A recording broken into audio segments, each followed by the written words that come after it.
Assalamualaikum warahmatullahi wabarakatuh ya. Perkenalkan nama saya Medical Shock ya. Dan kali ini kita akan bahas tentang fisiologi penuaan atau biologi aging ya. Jadi fisiologi penuaan ini kayak buat pasien-pasien geriatri ya yang udah bermasalah gitu kan sama penyakitnya, yang biasa tuh kalau misalkan pasien geriatri itu dia udah lebih dari 60 tahun, itu disebabkan oleh penurunan daya cadangan faal yang menurun ya, atau fisiologi atau fungsi tubuhnya yang menurun.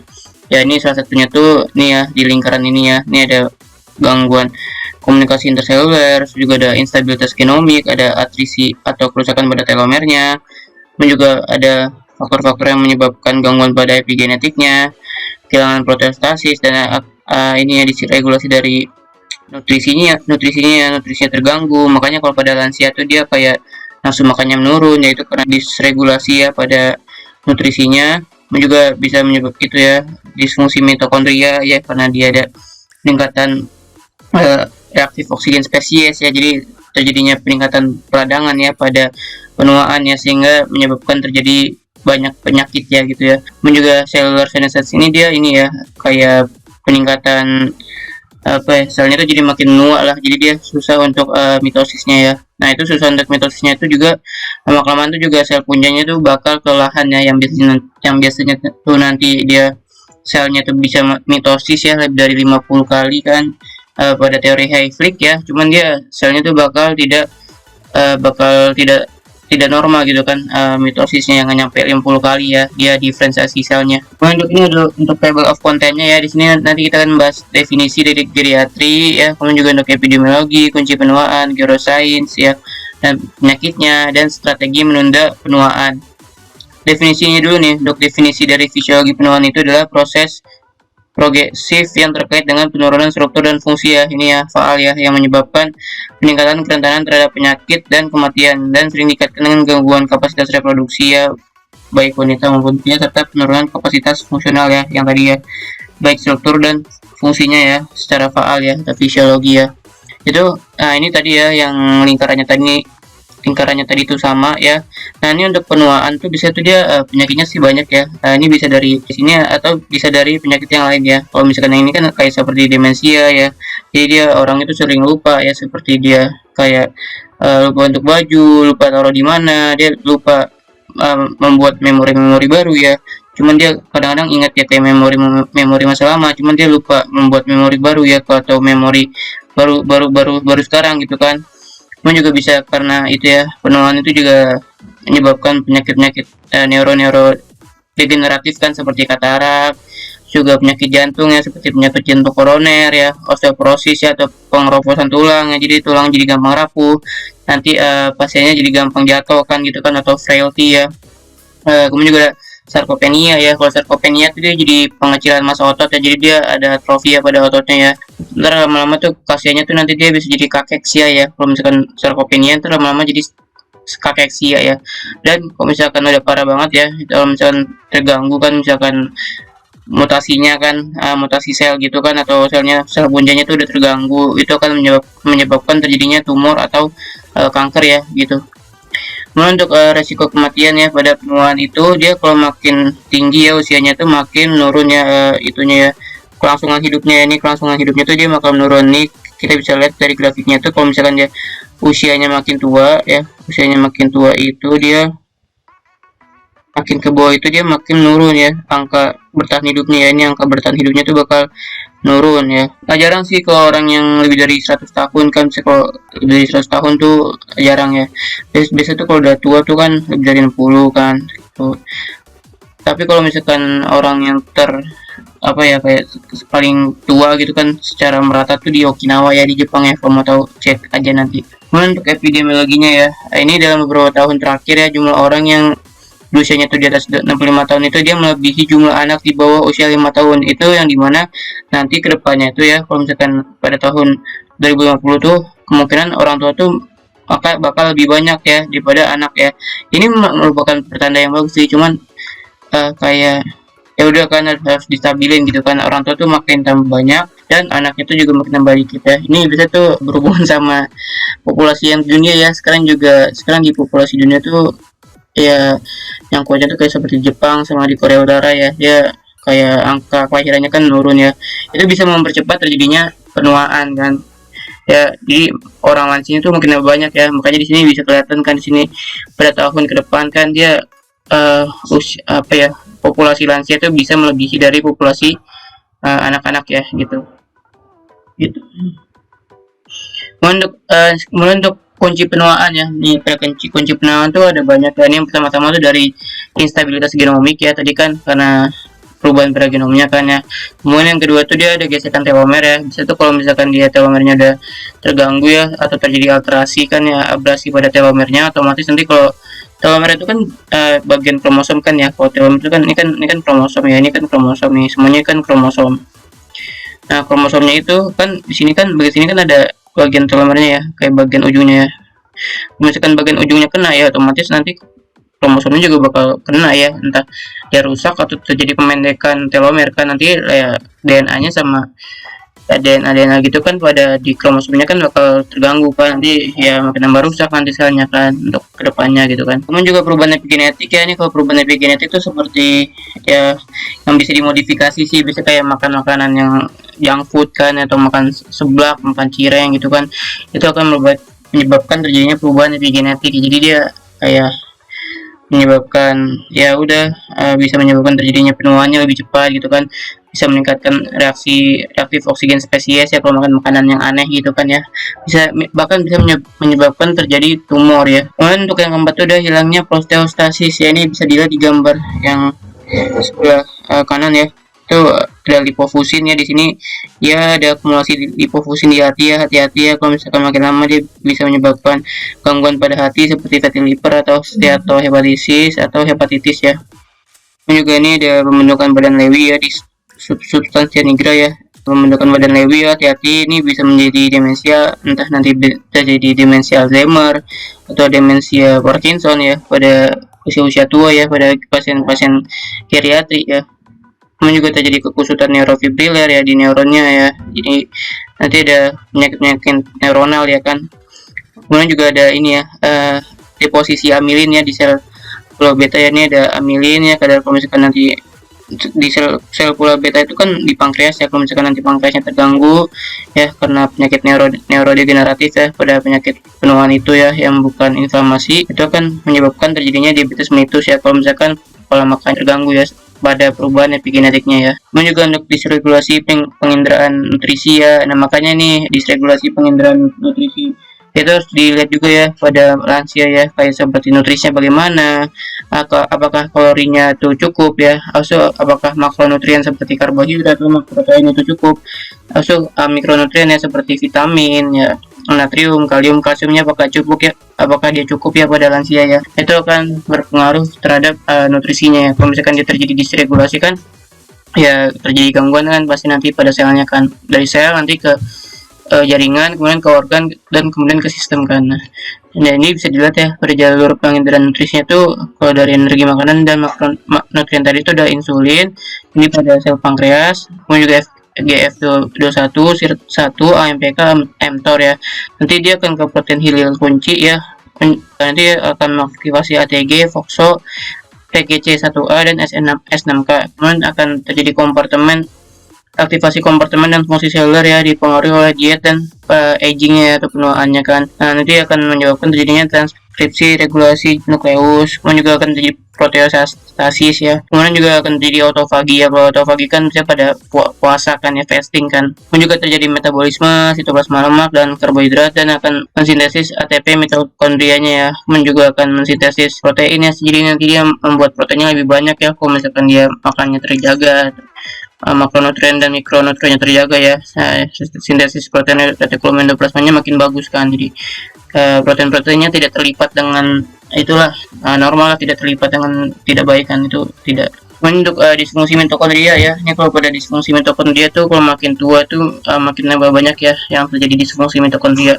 Nah, disfungsi mitokondria itu akan menyebabkan terjadinya peningkatan ROS ya, jadi reaktif oksigen spesies ini sangat toksik ya pada mitokondria ya. Mitokondria kan semuanya kan udah ada di sel-sel ya, itu kalau misalkan mitokondrianya terganggu disfungsi, itu akan terjadinya kerusakan ya pada mitokondrianya, sehingga terjadi penipisan DNA, kerusakan DNA, oksidasi lipid ya.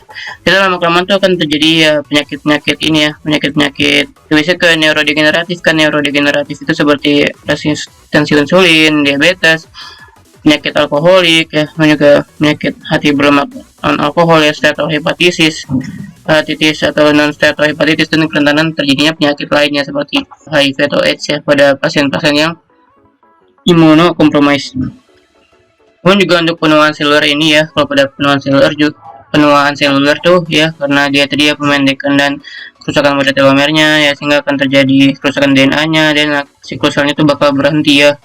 Kemudian juga sini pada DNA-nya ya, kalau misalkan DNA-nya nanti terganggu ya, kerusakan kan nih seperti ya, substansi ini ya, H2X, MDC1 gitu-gitu ya, ATR, CK ya, itu juga mutasi gen ya pada P53, misalkan kan dia akan terjadi siklusnya itu bakal terganggu ya, bakal berhenti. Kemudian juga aktivasi onkogen ya, karena di peningkatan reaktif oksigen spesies kan tadi kan karena mitokondrianya, sehingga akan terjadi hiperproliferasi, sehingga akan terjadi replikasi stres ya, nanti akan terjadi apoptosis ya, apoptosis pada mitokondrianya. Kalau misalkan dia apoptosisnya berlebihan ya, atau kematian sel terprogramnya berlebihan, itu akan menyebabkan ya itu gangguan kan pada selnya, dan juga di sini juga siklus selnya itu bakal terganggu kan atau berhenti. Nah, sini juga fitur-fitur klinisnya tuh ya, pada selnya itu akan terjadi penuaannya senesens kan, jadi dia akan terjadi perubahan morfologi atau bentuknya, jadi dia siklus selnya jadi berhentinya memanjang ya, lebih panjang, jadi reaksi oksidatif ya, sehingga ya ini juga nih peningkatan terjadinya apoptosisnya berlebihan dan perubahan metabolisme. Nah, di sini juga akan terjadi peningkatan MP16, P21 dan reaktif oksigen spesies ya, dan seperti ini ya, nih substansi lain seperti BCL, DR, SHF dan SA beta gal ya, dan SASP. Kemudian untuk kunci penuaan 3 tuh dia karena tadi ya kelelahan sel punca ya, di sel puncanya tuh nggak bisa membelah lebih dari 50 kali ya, menurut teori Hayflick kan ya. Kalau misalkan udah terjadi gangguan dan juga perubahan komunikasi intraseluler dan peradangan ya, ini akan terjadi peningkatan sitokin proinflamasi ya, atau kalau pada proinflamasi itu dia akan terjadi peningkatan reaktif oksigen spesies, stres oksidatif kronik ya, misalnya pada pasien-pasien yang penyakit kronis ya, seperti PPOK ya, penyakit jantung kronis ya kan. Juga nanti akan terjadi aktivasi faktor kappa beta, dan juga akan terjadi demetilasi dia pada tumor nekrosis faktor alpha promoter, dan terjadi peningkatan stres pada tekomendoplasma, dan terjadi apoptosis dependen ya, yang dependen, dan akan menurunkan aktivasi dari IRS1 ya. Sini juga pada profil-profil pada peningkatan proinflamasi itu juga akan meningkatkan interleukin 1B, interleukin 6, dan sekresi dari tumor nekrosis faktor alpha. Juga pada profil antiinflamasinya itu akan menurunkan fungsi fagosit ya pada makrofag ya, juga akan menurunkan fungsi presentasi antigen ya, seperti pada sel-sel Langerhans ya, atau sel-sel dendritik ya.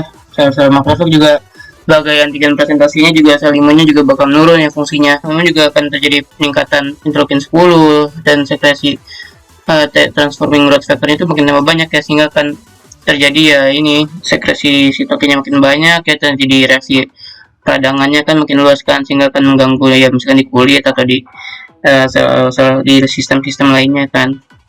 Nah, ini akan menyebabkan terjadinya peradangan ya, atau inflammaging ya, peradangan pada penuaan usia ya, itu karena dia terganggu kan ya pada profil sitokin proinflamasi dan antiinflamasinya kan gitu. Untuk neuroscience ini pada hubungan antara penuaan dan penyakitnya itu, kalau misalkan dari epidemiologinya tuh ya, ini ya hubungan antara usia dan kecacatan menyesuaikan tahun hidup ya. Ini yang paling tinggi itu dia dalam hidupnya tuh ya, pada kelompok usia tahunnya tuh sama tahun hidup yang disesuaikan dengan kecacatan itu, nomor pertama tuh dia penyakit jantung iskemik ya, hubungan antara penuaan dan penyakitnya tuh paling tinggi. Kemudian juga stroke ya, yang ketiga tuh dia PPOK ya, atau COPD, demensia ya, demensianya bisa demensia vaskular atau demensia Alzheimer, dan terakhir tuh terjadi kanker paru-paru ya. Ini yang kelimanya ya, yang kelima tuh terjadi kanker paru-parunya. Untuk neuroscience dan hubungan antara penuaan dan penyakit ya, ini kalau pada sistem saraf tuh itu ya ada banyak sih ya faktornya ya, seperti mutasi genetik, perubahan dari epigenetik ya, kerusakan DNA ya, nanti dia akan mengubah dari mengubah gen seperti TP53, P53 ya. Kalau misalkan pada penyakit sistem saraf itu kan bisa terjadi demensia, peningkatan autofagi, mitofagi, dan penurunan apoptosis ya.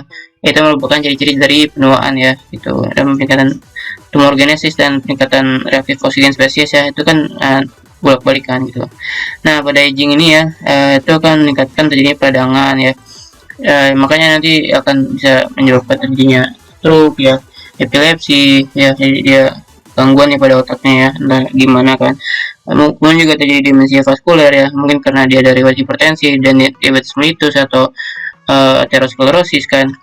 Dan juga bisa terjadi demensia Alzheimer atau penyakit Alzheimer, karena dia gampang lupa, nggak bisa ngurus hidupnya sendiri kan. Juga pada itu bisa terjadi Parkinson ya, jadi dia kayak getar-getar kan tangannya, dan dia gampang jatuh ya. Juga resting tremor ya, dia gampang tremor kan ya. Tuh juga pernah ada efek dari obat AEDS ya dan levodopa, dan mungkin karena dia lifestyle-nya ya, perubahan gaya hidupnya itu tidak bagus, ada reaksi trauma pada otaknya, sehingga akan terjadinya peningkatan stroke dan penyakit pada neuronnya ya, neuronal. Kemudian juga ini pada mutasi genetiknya ada PD, AD, dan epilepsi dan stroke-nya ya, sini bisa dibaca. Kemudian juga pada sistem kardiovaskular, yaitu karena penuaan itu akan terjadinya ya meningkatkan sindroma metabolik ya, seperti dia ya terjadi gangguan ya, seperti dia aterosklerosis atau kolesterolnya terganggu ya. Ini juga pada penuaan itu tadi kan ya, itu bisa terjadi peningkatan reaksi peradangan ya, seperti peningkatan tumor nekrosis faktor alfa, MCP1, interleukin 6 ya, peningkatan infiltrasi leukositnya. Kemudian juga pada penuaan itu kan ya, penuaan itu dia akan terjadi gangguan pada neurohormonalnya. Contohnya apa? Contohnya pada aktivasi saraf simpatik, peningkatan aldosteron, peningkatan sensitivitas garam ya. Contohnya pada peningkatan vasopresin ya, itu kan menyebabkan peningkatannya garam ya. Itu kan menyebabkan ya, kalau misalkan garamnya makin banyak ya, natriumnya makin banyak, otomatis caranya kan juga banyak ya dalam pembuluh darah ya. Jadi dia volume darahnya meningkat, aldosteronnya juga meningkat ya. Jadi dia mineralnya makin banyak, sehingga kan terjadi volume darahnya naik kan, terjadi hipertensi kan ya di seluruh pembuluh darahnya ya, hipertensi sistemik. Ini hati-hati nanti lama-kelamaan tuh akan terjadi gagal jantung ya, gagal jantung kongestif ya. Ini juga pada inflamasi juga nih ya, dan juga sindrom metabolik ya, pada gangguan neurohormonal juga ya. Lama-kelamaan tuh kalau pada hipertensi juga akan terjadi disfungsi endotel, peningkatan matriks metaloproteinase, penurunan elastin, peningkatan kolagen, dan peningkatan klasifikasi. Yang lama-kelamaan tuh kalau misalkan ada riwayat dislipidemia gitu ya, atau hiperkolesterolemia, itu akan menyebabkan terjadinya arterinya tuh jadi kaku ya, sehingga akan menyebabkan terjadinya aterosklerosis ya. Nanti tergantung di lokasinya tuh di mana. Kemudian untuk gerosains ya, dan hubungan antara penuaan dan penyakitnya tuh, kalau pada sistem respirasi itu ya, kalau misalkan pada faktor predisposisi ya, atau genetik, itu kan faktor genetiknya ya, seperti keturunan atau faktor dari pola makan atau apa kan ya. Kemudian juga pada sistem respirasi itu juga karena ada faktor lingkungannya, seperti dia mungkin dia perokok pasif ya, atau dia perokok aktif ya, atau dia kerja di lingkungan yang seperti konstruksi ya, pekerja konstruksi, itu kan bisa terpapar kan ya di parunya kan. Apalagi kalau misalkan udah pada usia tua kan, nanti dia juga terganggu kan ya, seperti epitel-epitelnya pada parunya, karena epitel bersilia kan ya, itu terganggu ya. Ntar lama-kelamaan tuh akan terjadi kerusakan pada alveolus ya, kerusakan pada alveolus ya, pada dinding endotelnya alveolus, dinding epitelnya alveolus ya, sehingga itunya seperti rokok itu kan dia akan menyebabkan terjadinya peningkatan ROS ya, peningkatan reaktif oksigen spesies ya, karena kadar nikotin atau tarnya gitu kan. Nikotin sama tarnya itu bakal ngancurin sel-sel yang ada di alveolusnya, dan sel-sel yang ada di ini sekitaran paru lah pokoknya ya, di sel fibroblas juga, sehingga akan terjadi lama-kelamaan tuh ya jadi peradangan ya pada parunya. Kalau udah kronis itu akan menyebabkan terjadinya PPOK ya, atau penyakit paru obstruktif kronik ya, PPOK. Nanti lama-kelamaan tuh ya, kalau misalkan tidak ditangani dengan baik kan ya, terjadi kegagalan ya pada selnya udah makin tua ya, selnya gampang mutasi, sehingga akan terjadi kanker paru ya. ya gitu. Dan juga IPF ya, kalau IPF itu dia interstitial pulmonary fibrosis ya, itu kalau misalkan dia kronis, peradangan kronisnya udah tidak dilakukan secara benar ya, jadi dia akan jadi fibrosis, terus lama-lama itu akan jadi kanker paru juga ya, hati-hati ya. Jadi dia terganggu kan semua sel yang ada di paru kan, kayak sel makrofag, alveolar, sel tadi ya, neutrofil, limfosit dan lain-lainnya ya. Dan juga sel puncanya juga bakal terganggu. Nah, jadi untuk depresi ya, kalau pada depresi itu hubungan neuroscience-nya ya, atau neuroscience, hubungan antara penularan dan penyakitnya itu, misalkan kalau pada gejala-gejala depresi kan kayak dia nggak mau makan, nggak mau minum, dia kadang-kadang muntah ya, juga pengen ngakhirin hidupnya ya kan, seperti kayak mengurung diri juga ya, merasa kesepian ya, merasa cemas ya, konsentrasinya juga terganggu ya, kalau pada gangguan depresi mayor kan. Itu juga tadi ya, di sini pada lingkaran dari penuaannya kan tadi kan udah kan ya. Nah, kalau pada fenotipnya ini ya, peningkatan klinisnya itu kan ya, dia akan menyebabkan peningkatan komorbiditas ya, jadi karena dia aktivasi HPA aksesnya berlebihan ya, peningkatan epinefrinnya berlebihan, meningkatkan kortisolnya berlebihan, itu akan menyebabkan terjadinya penurunan serotonin kan, sehingga akan menyebabkan terjadi dia gampang muntah ya, dan juga dia juga sistem imunnya juga bakal menurun ya, sehingga akan menyebabkan terjadinya infeksinya kan makin nambah, resiko infeksinya kan makin nambah banyak ya kan. Dan juga akan menyebabkan peningkatan gangguan tingkah lakunya pada itunya somatiknya, pada bagian somatiknya, dan juga akan jadi disfungsi kognitif ya, jadi dia gampang lupa atau apa ya, penurunan jangka hidupnya, peningkatan disabilitas, jadi dia terjadi imobilisasi ya. Kemudian juga kalau misalkan dia depresi terus kan, itu akan menyebabkan terjadinya peningkatan resiko terjadinya demensia vaskuler, peningkatan resiko terjadinya Alzheimer ya, gampang lupa, meningkatkan resikonya mortalitas, frailty ya, jadi gampang capek ya, gampang lemah.